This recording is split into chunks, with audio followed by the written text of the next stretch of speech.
uma aula mais rápida, tá, pessoal? Daí a gente vai para a prática e depois eu estou devendo uma aula para vocês. A gente vai fazer essa aula e depois a aula prática. Quem quiser ficar feliz, quem não quiser pode ficar com vontade. Não, mas é porque é aula de revisão. Acabou agora. Nós vamos ficar. Aula de revisão. Formação reticular. Formação reticular. Formação reticular. Um agregado, uma aula mais curta, tá? Não detém muitos detalhes, porque realmente eu achei bem complicadinho isso. Inclusive, algumas coisas eu falei isso na aula de casa. Vamos lá. Um agregado de neurônios de tamanhos variados. Tá? 8 eu tenho. Não são fibras, mas também não são só núcleos. Então, encontra-se basicamente um tronco encefálico. Uma grande área. Esse encéfalo que acende para o encéfalo, para o encéfalo que tálamo, para o encéfalo que encéfalo cerebrais. E também desce para a medula.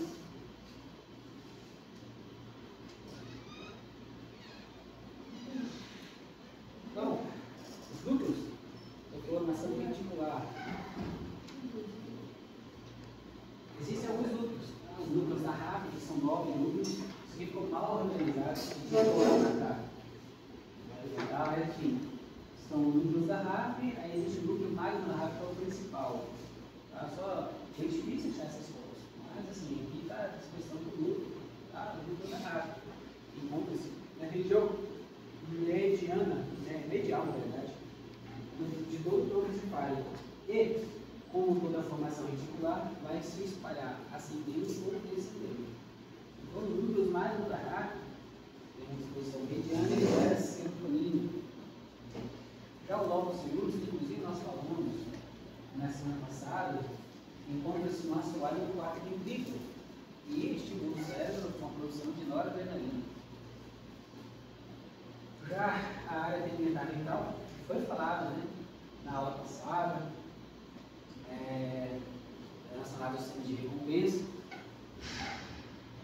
Também é um núcleo que faz parte da formação reticular. Então, são núcleos da formação reticular. O núcleo magno da RAP, o bloco cilíndrico e a tegmentar ventral. A principal produção é a dopamina. E vocês já estudaram, já lembram que existe o estímulo do núcleo acúmulo da área cerebral pela área tegmentar ventral. Uma dessa é real, né? Cara, você veja, pessoal, está sendo aí uma exceção. Mas aqui, ó, por exemplo, a gente tem a formação reticular de cada lado. Não é nem só fibra e nem só núcleo. É um mapeado.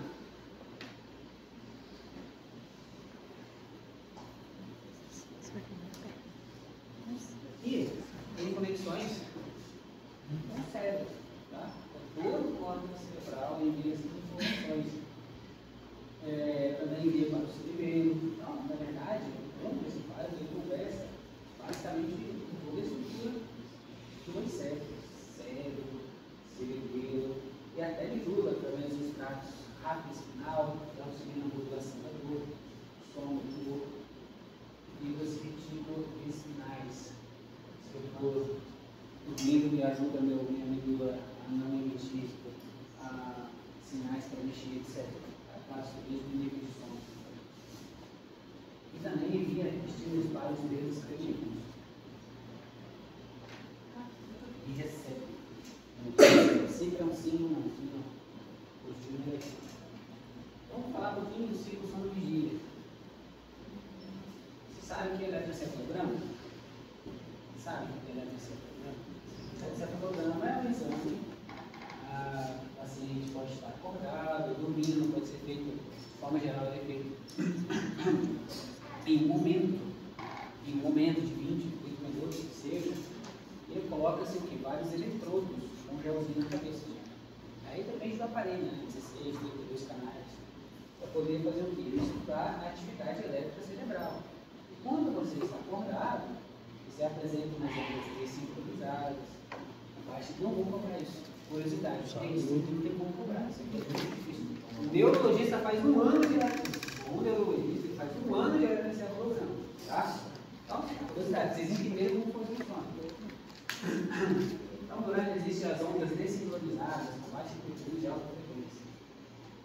despertar durante o sono, não.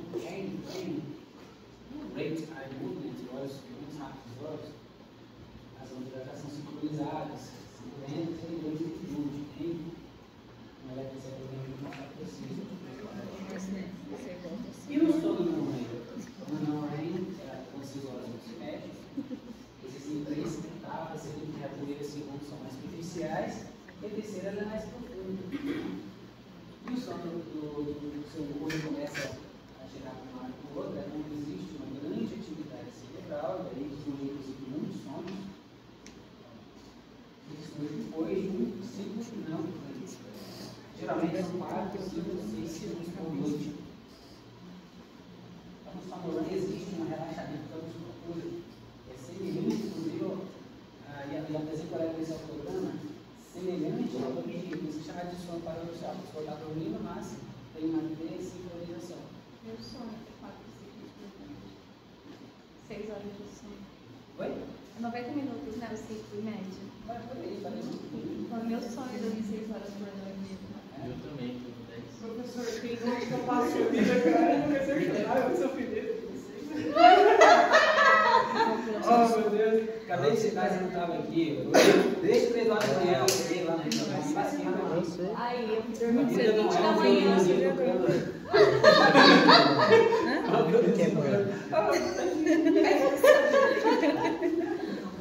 Vamos lá. Essa aqui é a coisa. É média, tem que trabalhar. Olha só, essa aqui é a figura do Anjo Machado, tá? Então aqui a gente tem o eletroencefalo vigília, o eletroencefalo dormindo, no sono não aí, o eletroencefalo no sono. Esse aí é quando tá sonhando. Aqui. É, desincronizado. Aí, quando eu sonhar. Pela leitura que dá pra ver, o cara É, tá. professor? É o sono profundo. É um ato. O cara tá subindo e descendo. Colorado. Subindo nesse burro agora. É, pô. Aí, ó. É, não Você tem vê que teve uma parte aí na segunda, na primeira e na segunda parte.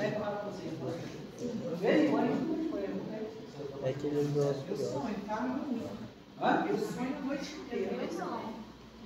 Eu Só que eu só lembro do sonho um pouquinho depois que eu acordei. Ah, Depois eu não, esqueço. esquece que você não tem utilidade para isso. Só se for um sonho muito bom.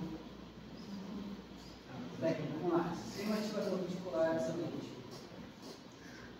Então, essa é a sistema ou formação reticular. Vamos ver só a formação reticular ativador ascendente. Por que reticular? Isso é importante de diferenciar.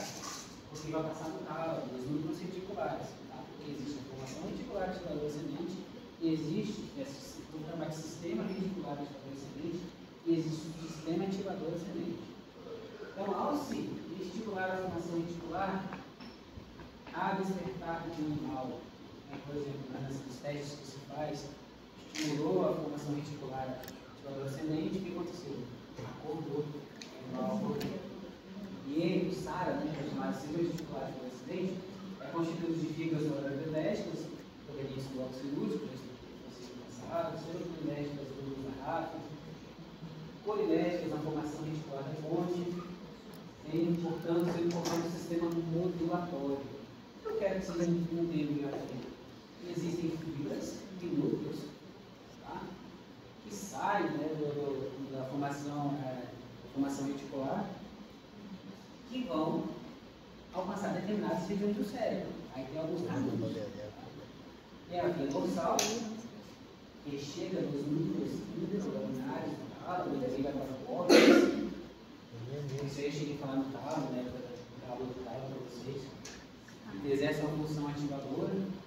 E existe a via ventral, que passa por hipotálamo e recebe fibras que entregam histamina, cortisona, daí vai para o córtex.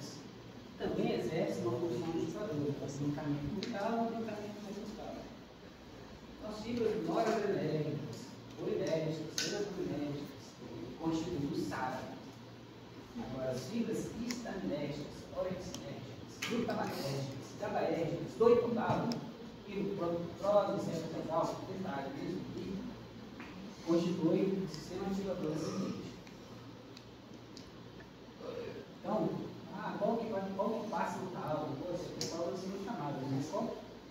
passa o talo? É o SARA. Por quê? Porque tem o sistema ativador reticular ascendente, vai passar no núcleo reticular do talo. Já o sistema ativador ascendente não passa no núcleo reticular do talo, então é só chamado de ativador ascendente. Por quê? Ele sobe, ele está simulado para o encefálico, ele sobe e se distribui para poder ativar o córtex cerebral, são dois caminhos. Detalhe, o coma permanente, ele acontece quando existe lesão do SAA. Se você lesa, por algum motivo, uma cirurgia, o SARA, a paciente fica rebaixado, mas ele não fica em coma permanente. Então, se tiver pergunta, falando que o SARA passa pelo tálamo, é verdadeiro. Sim, a dica que eu dou é essa aí, né? Mas o SAA não passa pelo tálamo. Não, passa. Mas ele vai colocar esse O que acontece? programa correto. Né? Vamos lá. Lembrando, né? Esse aqui é a área do tálamo, corpo mamelar, caixa difusária, uma óptica, área septal. Esse aqui é uma área chamada área pré-óptica. Na área pré-óptica existem vários núcleos, inclusive o núcleo pré-óptico ventrolateral. O que ele faz? Ele inibe a atividade do sistema ativador, desativando o córtex. Isso é quando você vai começar o seu sono. Quando é que o núcleo pré-óptico vai começar a trabalhar? Quando você está ficando de noite, você já está terminando seu ciclo, o sono vigília, é claro, também existe a produção de melatonina.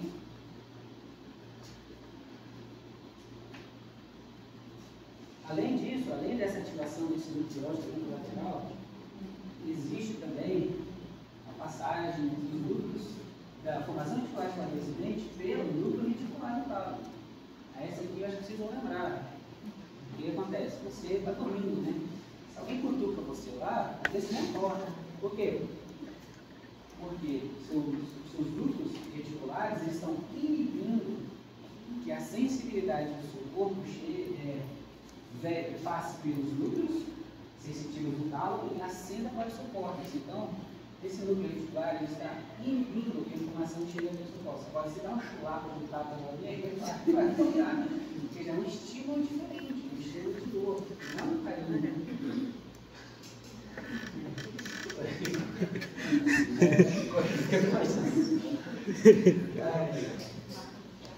Então, antes de despertar, tem uma preótico lateral de alteração de reação.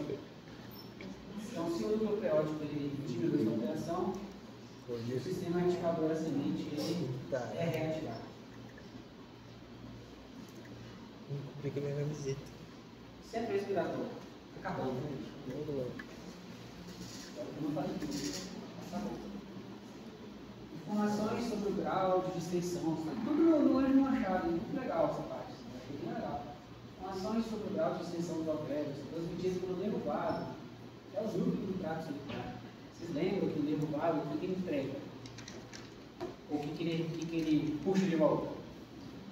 Sistema simpático ou parasimpático? Vai cair na prova. Esse aí vocês não podem errar, não. Vocês vão voltar para o primeiro tipo. Não pode errar essas coisas, gente. Verdade, eu quero que seja certo. Então, mas lembra que eu cheguei a falar para vocês que, na verdade, entrega funções parasimpáticas, mas também esses nervos, eles recebem sensibilidade. Então, aqui, ó, a sensibilidade dos alvéolos, a sensibilidade está aberta ou está fechada? E é ligado para o núcleo solitário, é responsável pela sensibilidade visceral geral, também, né? Também quando tem um sorvete, bom? Então, desse núcleo, as informações chegam até o centro respiratório do bulbo. Por acaso, o bulbo também tem sua região mais distal, sabe pela movimentos isquiotose e ventral respiratório.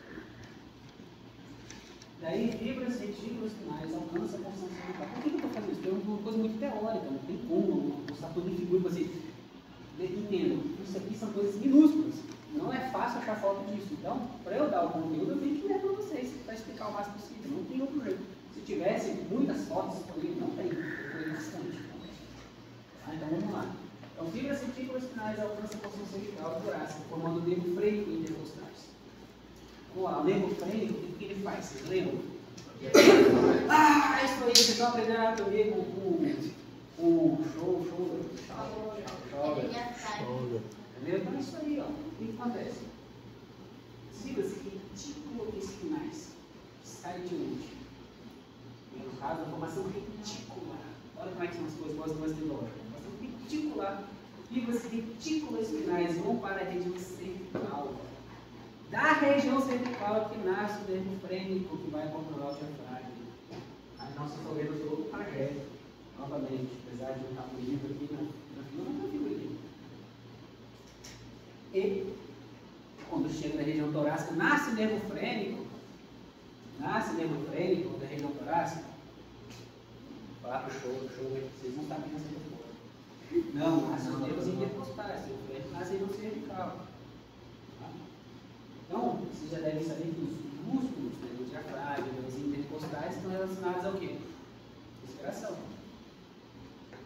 Então, recebe informações lá do centro respiratório do bulbo e passa através das fibras reticuloespinais para a região cervical, e daí vai sair o nervo frênico, e daí é que vai ter a respiração. Também recebe fibras corticais. Por isso que eu consigo controlar a minha respiração. Se eu respirar rápido aqui agora, ou seja, é automático, mas eu controlo. Toda vez que você tem um núcleo que recebe fibra cortical, porque você consegue controlar. Essa figura vocês viram na aula passada. O que é que essa figura está aqui? Aqui, ó, uma bifurcação da artéria carótida. Existem duas estruturas. O corpo carotídeo e o seio carotídeo. Já tô pra caralho. O que acontece? Como o carotídeo teve está reconhecendo que ele está com pouco oxigênio no seu sangue. O que você acha que vai acontecer? O centro respiratório vai ser estimulado a trabalhar mais rápido. Então, uma das formas de estimular o centro respiratório é através do corpo carotídeo, que passa pelo ramo do nosso faringe e segue o corpo carotídeo.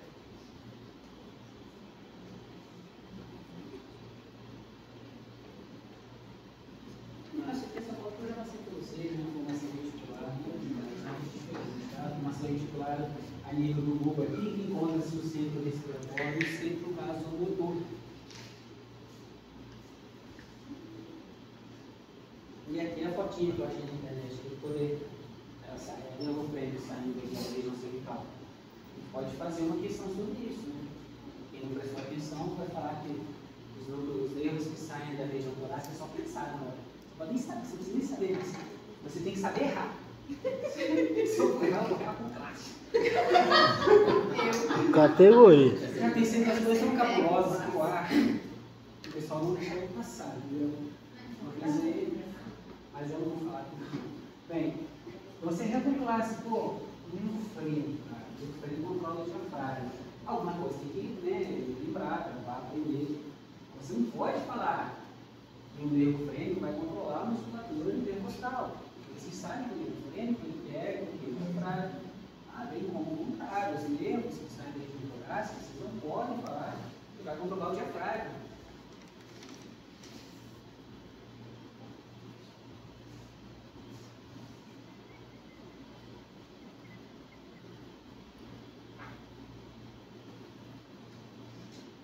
Então, como eu já citei, sofre interferência, sofre respiratório, sofre interferência do corpo, se você quiser respirar mais rápido, respira. Sofre interferência do corpo carotídeo, da cintura normal, o bagulho vai nascer, a pessoa vai hiperventilar,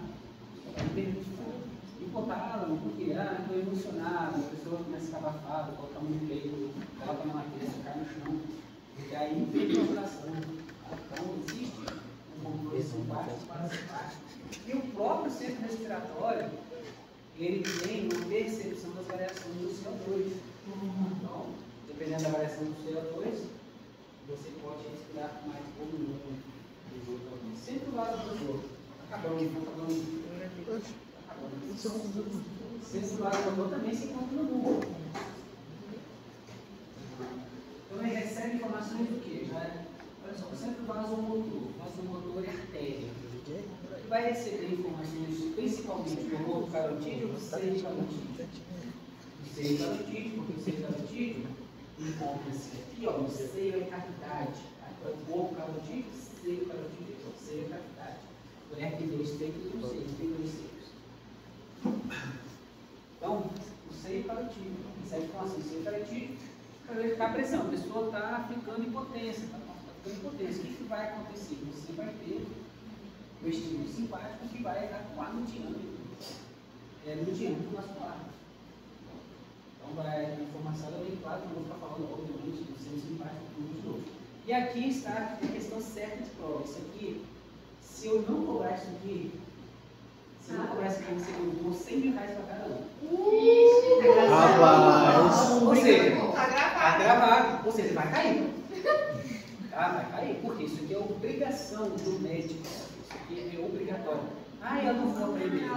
Porque eu nunca vou usar isso na minha vida. Mentira. Quando você estiver fazendo residência médica, você vai realmente fazer plantão no pronto-socorro desse. E você tem que saber fazer a avaliação desse cara de conta de grado. É inadmissível o médico que não sabe fazer esse cara de conta de grado. Então, eu lembro direitinho. Eu tinha um professor de neuroanatomia, ele é Sérgio Otônio, lá em Vitória, né? E ele falou bem assim, não sei se eu vou fazer isso com vocês, mas a primeira questão, eu vou logo na discursiva, né? A primeira questão é assim, conta um caso e você tem que classificar. O cara era sagaz, né? Pensando o quê? Você tem que classificar esse cara de como de grado. Se você errar, ele nem corrige a prova. Porque isso aqui é muito fácil. Eu sei que é difícil no início, mas isso é uma obrigação de vocês. Vocês vão pegar isso aí lá no Machado, vai colocar na geladeira, antes de pegar seu chocolate, vocês vão começar a levar de jogo. Antes de pegar o pão, a resposta verbal. Isso é obrigação de vocês, como médicos. Isso não é brincadeira, isso precisa ser. Isso aí vocês vão ver em qualquer momento da sua vida. Até no seu consultório lá de oftalmologia, você vai fazer uma cirurgia lá, a pessoa pode rebaixar. Você tem que entender que ela rebaixou e cuide. Tá? Então aqui está, a avaliação é feita através de 3 situações. Na abertura ocular, a resposta verbal e a resposta motora. Tá? Nós aqui estamos em classe do 15, tá? Era usado para trauma, mas hoje em dia o pessoal usa para tudo. Por isso que eu falo, você tem que saber. Então a abertura ocular instantânea. Então você dá, qual a duração? 4, tá? Resposta verbal. Abre os olhos aí, homem. Aí abre os olhos. Já caiu um ponto. Está sempre com o olho fechado. 3. Estímulo à pressão. Agora estímulo à dor. Só abre. Você está chamando o seu Zé. Abre o olho aí, seu Zé. Não abriu? Então pega, né, o estímulo de dor, né? Não é. Tem que fazer estudo de dor de jeito. Então, aí a pessoa, se ela abrir o olho, e se não tiver nenhuma resposta, o olho permanece fechado. Aí é uma, isso é uma versão do resposta verbal. Tem gente que está sempre em grau 14, que a gente está sempre confuso aqui. Qual o grau 14? Bem, orientado é 5, confuso é 4, fala palavras soltas, né? Ah, xixi, comida, só verbalização. Lembra, mas eu vou lembrando as coisas, que vai ser mentira, né? Estava lá eu no primeiro ano de medicina, no segundo, fui lá no hospital Santa Rita, lá de Vitória, só tinha motoqueiro, não tem nem carro de motoqueiro, não tem. E aí no dia de um cara gritou, mãe, mas não foi. Coitado, acho que ele morreu, a gente tá aqui. Tá bem. Parecia um. Não corrida de desgraça, o cara gritou, meu Deus, o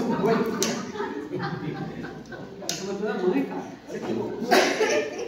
Mas ele verbalizou um som, ou palavra solta, provavelmente a palavra solta.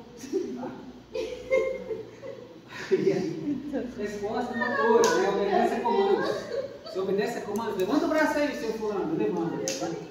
Agora, o paciente está deitado lá na máquina, né? Faz aquele surto de ansiedade, né? Assim, ó, essa a gente pode rir. Essa a gente pode rir, deve ser sacanagem com ele. Lá no socorro, está tão infartado, quem nunca? Vocês vão ver isso aí. A gente pode rir da situação, nunca da pessoa, tá, gente? Porque pode ser transtorno psiquiátrico envolvido. Mas aí a pessoa está lá, né? Surtada lá, vai te catar, velho. Levanta o braço aí. O cara infartado lá, morrendo do lado, eu vou levar. Levanta o braço, não. Aí você dá uma brincadinha, né? Aí a pessoa dá uma mexida, quer dizer, localizou a dor. Agora, quando a coisa é real, é o quê? Quando a coisa é real, a pessoa vai ter alguns movimentos diferentes, tá? No caso, por exemplo, de decorticação, aí o 3, corticação, a pessoa está desse jeito. Decorticação, você está perdendo o córtex cerebral. Decorticação, perdendo o córtex cerebral. Decorticação normal. Agora, uma extensão, que é uma descerebração, perdeu o cérebro, a coisa está feia demais.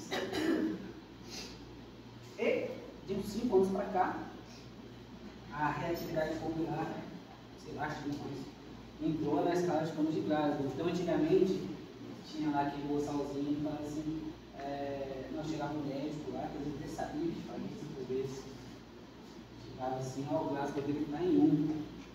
Aí o outro, o Glasgow só vai até 3. E ele debochava do outro cara lá dentro dele. Ah, ignorante, né? Que é o Glasgow pode chegar a 1. Tá? Depende da reação popular. Se existe uma reação inexistente, é menos 2, então fica 1. Tá? Se existe reatividade popular bilateral, Glasgow 3. Se existe uma reatividade unilateral durante o mesofonia, Glasgow 2.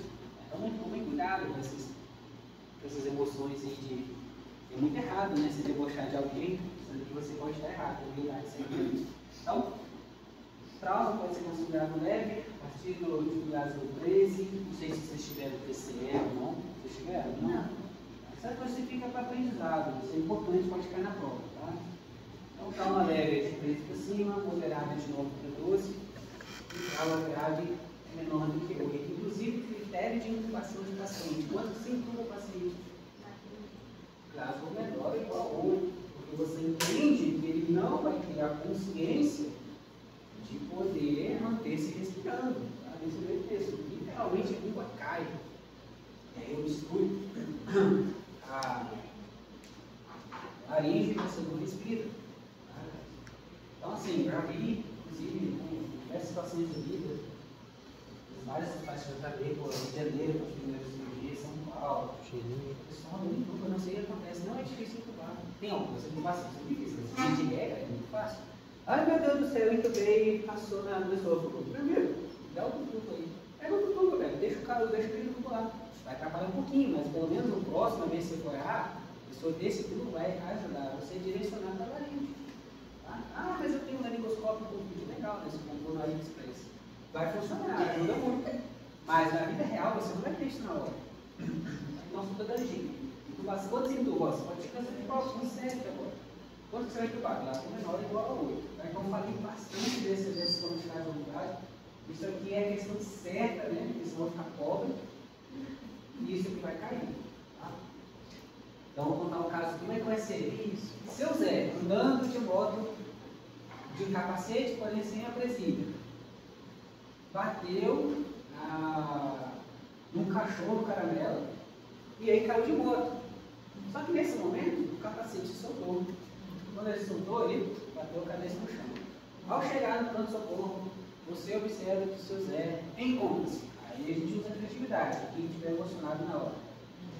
Ele apresenta abertura ocular a estímulo doloroso, ou seja, 2, resposta verbal ele gritou mãe, não fez mais nada, 3, tá? Palavra solta, 5. Resposta motora nenhuma, então o Glasgow dele é 5. Então aí pronto, vai ficar só isso aqui nas alternativas, 3, 5. Claro, eu não sou tão malvado assim, vou colocar uma coisa meio cabulosa, assim, para induzir vocês a ficarem entre duas, tá bom? Então, tipo assim, 13, pouco, 5, você tem que saber que está rebaixado, vai estar lá 15, 13, 5 e 1, entendeu? Aí, obviamente, vou ter que falar da pupila da pessoa. Então, vai ser uma coisa muito cabulosa, eu quero que vocês só aprendam, não quero ferrar com ninguém, muito difícil. Agora a gente vai lá para baixo e depois a gente vai, quem quiser voltar, volta, quem não quiser, quem quiser tomar um sorvete, jogar vôlei, pode jogar.